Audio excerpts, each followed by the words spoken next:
દેવભૂમિ દ્વારકા જિલ્લાના રૂપામોરા ગામે 11 વર્ષીય બાળકી પર શ્વાને હુમલો કર્યો છે. બાળકીને શ્વાને બચકા ભરતા બાળકીનું કમકમાટી ભર્યું મોત થયા હોવાની ઘટના સામે આવી છે. આ મામલે તંત્ર સામે લોકોનો રોષ જોવા મળી રહ્યો છે.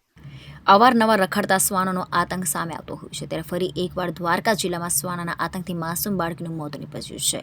વાત કરવામાં આવે તો ભાણવડ તાલુકાના રૂપામોરા ગામે પૂરીબેન પીપળોત્તર નામની 11 વર્ષની બાળકી પોતાના ઘર સામે રમી રહી હતી. તે દરમિયાન વિસ્તારના રખડતા શ્વાન દ્વારા અચાનક જ હુમલો કરવામાં આવ્યો હતો અને બચકા ભરાયા હતા. ત્યારે આસપાસના લોકોએ તેમને બચાવવા દોડી આવ્યા હતા.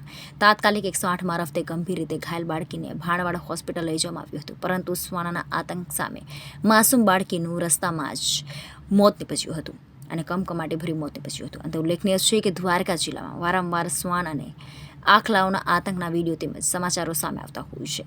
તેમ છતાં આંખ આડા કાન કરવામાં આવી રહ્યા છે, જેના ભાગરૂપે ગઈકાલે એક માસૂમ બાળકીએ પોતાનો જીવ ગુમાવવાનો વારો આવ્યો હતો. ત્યારે સમગ્ર દ્વારકા જિલ્લાના તમામ લોકો તંત્ર પાસે માંગ કરી રહ્યા છે કે સરકારના આખલાઓ છે રખડતાના શ્વાનને ડૂબે પુરાવવાની કામગીરી હાથ ધરવી જોઈએ.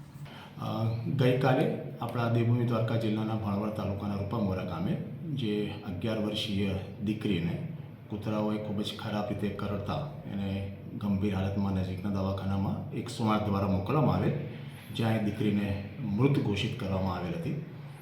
આ ઘટનાના ભાગરૂપે જિલ્લા આરોગ્ય તંત્ર તરફથી પંથકની તમામ જનતાને એક અપીલ કરવામાં આવે છે કે જ્યારે પણ તમારી આજુબાજુ કે તમારા કુટુંબમાં આવા કૂતરા કે અન્ય પ્રાણી કરડવાના બનાવ બને, ભલે એ સામાન્ય હોય કે વધારે પ્રમાણમાં હોય, તાત્કાલિક નજીકના સરકારી દવાખાનાનો સંપર્ક કરવામાં આવે, ત્યાં જરૂરિયાત મુજબની સારવાર લેવામાં આવે અને વધુમાં જે સરકારની ગાઈડલાઇન્સ મુજબ આવા કેસમાં જ્યારે ભવિષ્યમાં હડકવા થવાની શક્યતા રહેલી છે, એના વિરોધમાં તમામ સરકારી દવાખાનામાં એક રસી ઉપલબ્ધ છે, એ તાત્કાલિક લેવડાવવામાં આવે તે માટે એક આગ્રહ કરવામાં આવે છે.